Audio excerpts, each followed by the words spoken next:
drugi del po reklamah. Se opravičujem za tehnično težavo, malo mi ga je zagodil internet, pa smo padli dol, tako da bomo drugi del tega najinega live nadaljevala zdaj. Jaz verjamem, da si je Milan zapomnil, kje smo ostala, ker je bila zelo, zelo pomembna tematika, tako da dajmo nadaljevati. Tako, tvoje vprašanje je bilo, kaj lahko pravzaprav družinski člani, ki niso na nek način lastniki še podjetja, naredijo za sebe. Torej, najpomembnejše je to, da v bistvu začnejo sami sebe spoznavati, ali sodijo v to okolje ali ne, in če, kako pravzaprav nadaljevati. Predvsem pomembno je tu, da dobijo dovolj, če lahko temu rečem, psihofizične kondicije. Ker najbolj pomembno je to, da imamo vedno glavo čisto, da se znamo pravilno za sebe dobro odločati. To naredimo na ta način, oziroma moramo upoštevati dejstvo, da so v našem življenju najpomembnejši možgani, ko govorimo o naši glavi. Glava oziroma možgani več čas rabi, da smo lahko mi na nek način prisotni in prisebni, rabijo možgani svež kisik in svežo kri.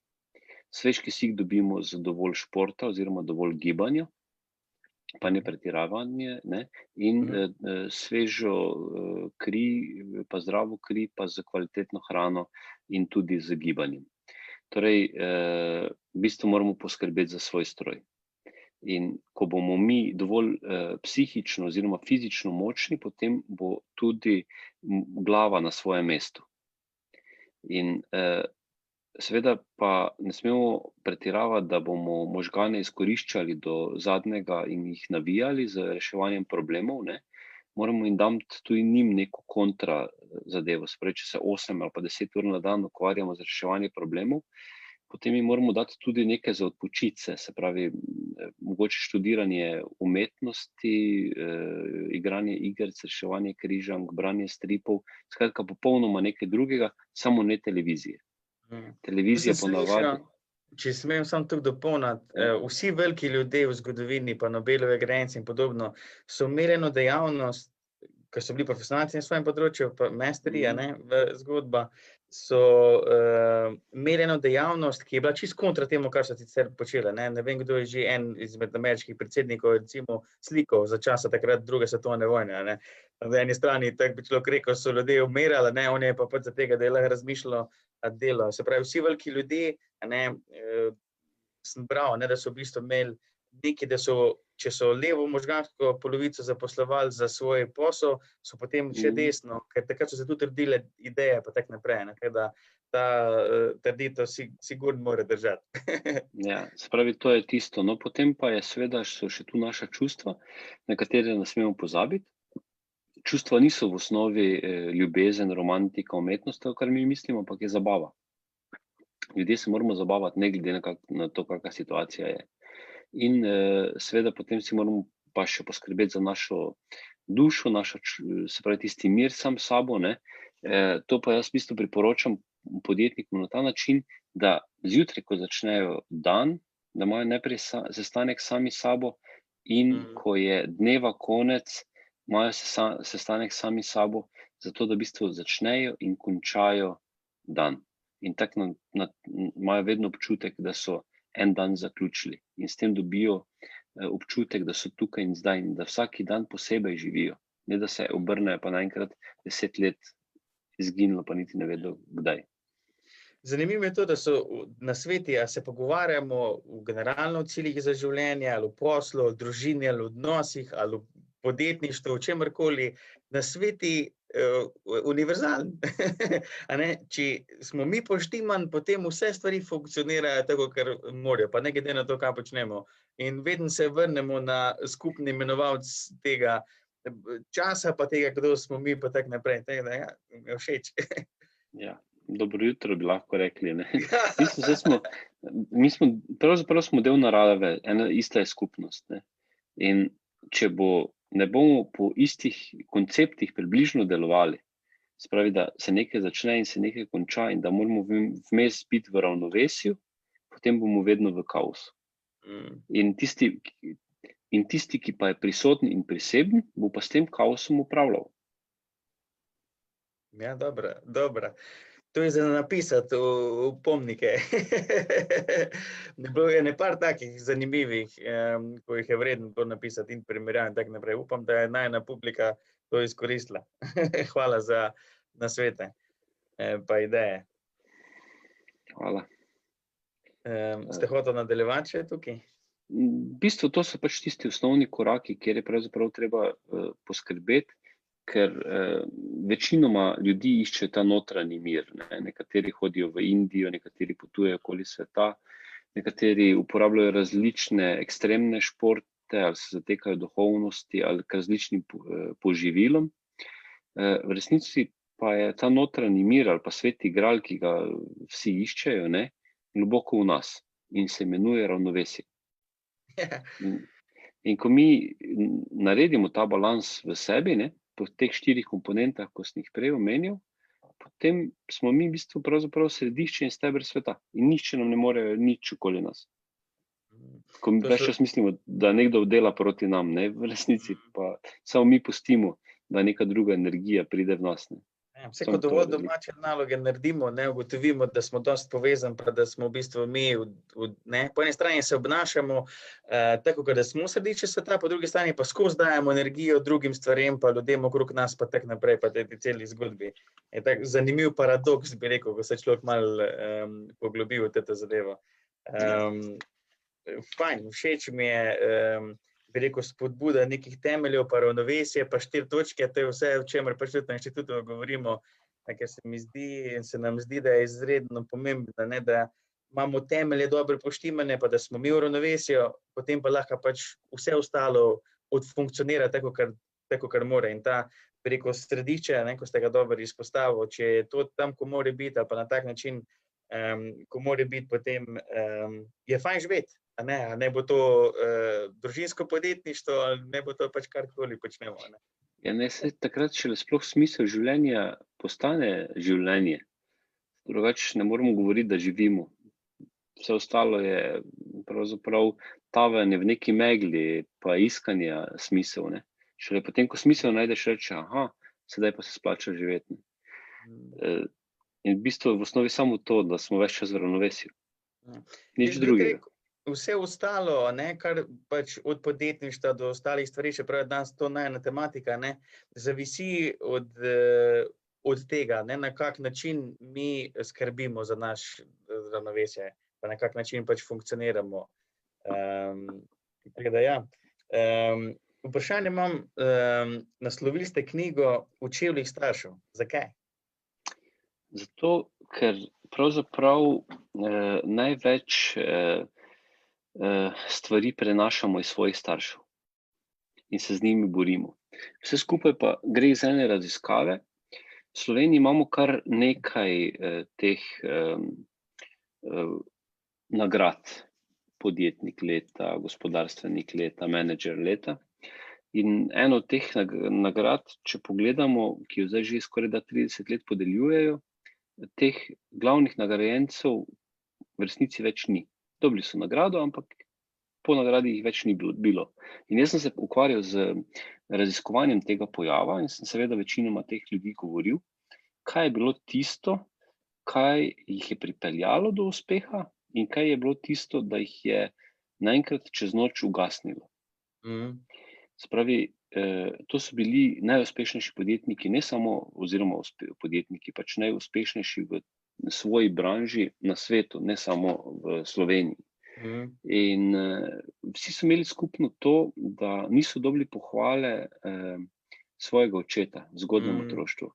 In so se potem skozi posel dokazovali. In v tistem trenutku, ko so oni prejeli to nagrado na odru, je ta motor, ki jih je gnal na vrh sveta, ugasnil. Zaradi tega, ker naenkrat je on bil ta vzorec psihološki v njem zadovoljen. In naslednji dan, ko so prišli v podjetje, več niso imeli smisla, zakaj še nekaj delajo. In tu je potem se vidi, kako velik vpliv ima otroštvo oziroma naši starši na to. In mi ne moramo na isti način delati in voditi podjetja ali česarkoli v življenju, kot so naši starši. Zato mi moramo najprej sebe spoznati. Da vidimo, kje so. naše meje. Podoben primer so tudi olimpijci, ne. Veliko recimo olimpijskih športnikov, ne, ko doseže kolajno, ne, se jim življenje sesuje, ker so v bistvu pač prišli do vrha, kar jim je bilo mentalno nek vrh. In tu lahko, če pogledamo čisto nazaj, verjetno je spet ista zgodba, ne. Vsi na nek način si želimo pohvalo svojih staršev.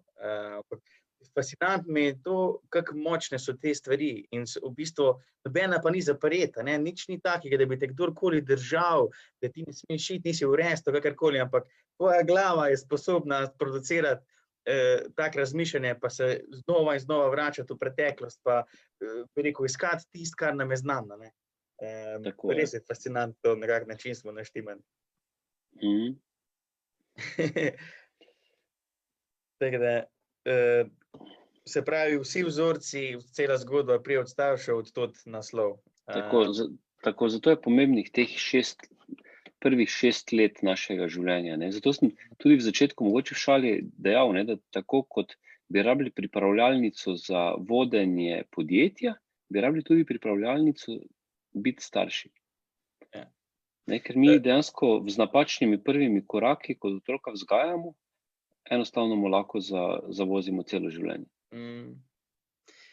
Se pravi, najbolj pomembna delavnica pa pripravljalnica bi bila ta za starše, ne? Ker če tukaj oddelamo dobro zgodbo, potem bomo tudi manj imeli problemov v podjetništvu kasneje. Mislim, da bi že dosti bolj zavestno, avtomatsko potem funkcionirali ljudje, ne? Če bi naš temelj bil ta prav, pa teh prvih 6 let, tako kot ste lepo omenili. Če se zdaj, da počasi zaključimo to zgodbo, se verjamem, da je bilo in kupenih dragulčkov, pa takih aha momentov, pa trenutkov, kjer je človek, če je tisto ne spremljal, se malo ustavil, pomislil, aha, tole bo pa držalo, bo treba nekaj narediti. Tako da verjamem in upam, da smo vas spodbudila s tem razmišljanjem, predvsem Milan, ne, mene že sigurno bom zdaj imel kaj za napisati pa poštudirati, to je super, zato so take debate. Bi pa na koncu mogoče zaključil z vprašanjem, vse smo se dotaknili temelja, pa tako naprej, ampak kaj bi bil en tak nasvet publiki, ali pa predvsem mogoče mladim ljudem,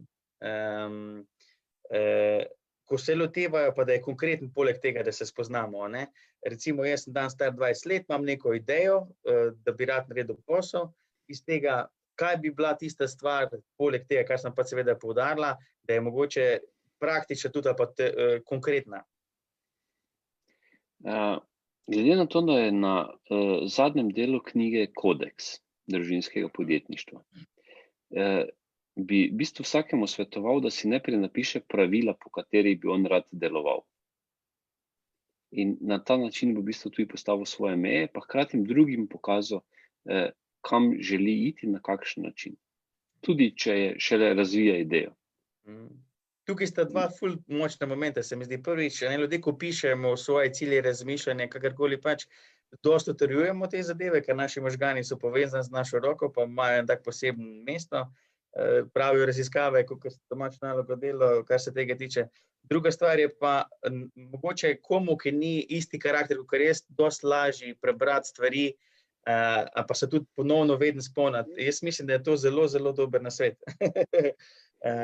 In da nam manjka tega, čeprav se v šoli naučimo pisati, ne, se mi zdi, da ne porabljamo tega dara pisanja, razmišljanja, pa samega, bi rekel, notranjega dialoga sami s sabo, za prave stvari. In zelo lepo zaključujemo knjigo, ker v bistvu na koncu knjige, ne, ste ravno govorili o kodeksu, po vseh teh pravilih, in se mi zdi, ko so enkrat napisane, ne, sploh če nekoga še drugega angažiramo, če potem gremo recimo to svetu povedati, ne, pa nekoga, ki mu zaupamo, pa nam je blizu, pa je v bistvu mu interesu od naš najvišje dobro, nam bo pomagal, da se bomo držali tega kodeksa, ko smo si napisali. In to je zelo, zelo dober temelj z mojega razmišljanja, ne, razmišljam zdajle, ne, če bi meni to nekdo na tak način povedal, ko sem začel svojo pot, ne, bi mi bila prikrajšana kakšna stvar, kakor bi danes ti bila. Po drugi strani sem se pa zaradi tega pač tudi, bi rekel, naučil določene stvari, ko dajo neke druge izkušnje. Se mi zdi bottom line zelo pomembno, da se naučimo integrirati, ne pa rasti do tega, pa da imamo to željo. Predvsem spodbujati to v ljudeh, ne, tudi mladih podjetnikih, ne. Ne se ustaviti, ne, iti naprej. Ker dela bomo imeli cel življenje, da se bomo ukvarjali in z vzorci, in z renoviranjem naših ciljev, podjetij, odnosov in tako naprej. Pa še ena stvar, ko mi je zelo ostala, je to, da moramo ceniti svoj čas, ker ga imamo omejeno. In te stvari, ki so v bistvu najbolj dragocene v našem življenju, smo jih dobili zastonj, in jim bi mogli dati malo več poudarka. Moja zgodba iz tega. Meni je bilo zelo spodbudno, pa nekaj par takih fajn trenutkov sem dobil, tako da verjamem, da tudi najnim poslušalcem. Bi bila še kakšna zadnja beseda? Samo spoštujte svoj čas pa samega sebe, nič drugega. To je to, win-win kombinacija. Ja, super, čudovito, hvala. Dr. Milan Krajnc je bil z menoj, jaz vam priporočam, da vzamete v roko to knjigo, da jo preberete. Vsi ste del podjetništva, tako ali pa drugače, če druga ne, podjetno vodite svoje življenje, pa je zato treba biti podjetnik. Zdaj pa tudi drug mesec bomo takrat pa z Majo skupaj imela prednost, da predstavim še knjigico, o kateri bomo pa naslednji mesec govorila, je pa Srčni učitelj.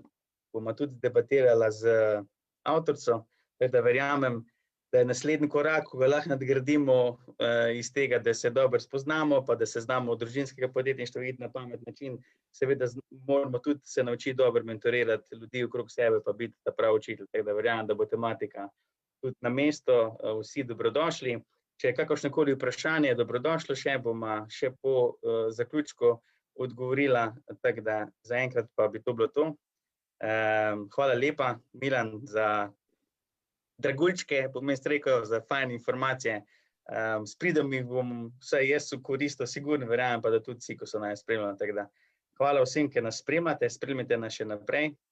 To delamo zato, da bi čim bolj bili vsi svobodni, neodvisni, se brajš imeli, pa boljše stvari ustvarjali na tem svetu. Tako da hvala še enkrat. Pazite nas in imejte se radi.